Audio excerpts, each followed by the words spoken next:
আজ রান্না করব বেগুনের সবজি, মাছ দিয়ে রান্না করব। তার জন্য বেগুনগুলো সুন্দর করে কেটে কুটে ধুয়ে পরিষ্কার করে নিয়েছি। এপাশে মাছটাও ভাজা করে নিয়ে নেব।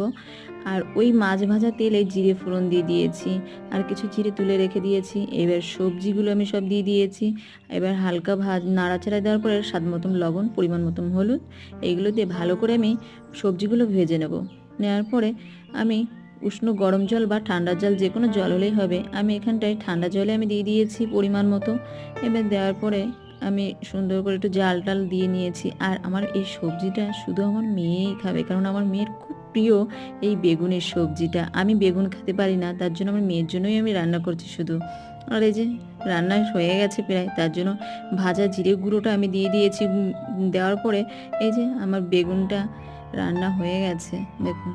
আর আমার জন্য কাঁচকলার তরকারি রান্না করেছি। ভালো লাগলে লাইক, কমেন্ট, শেয়ার অবশ্যই করবেন।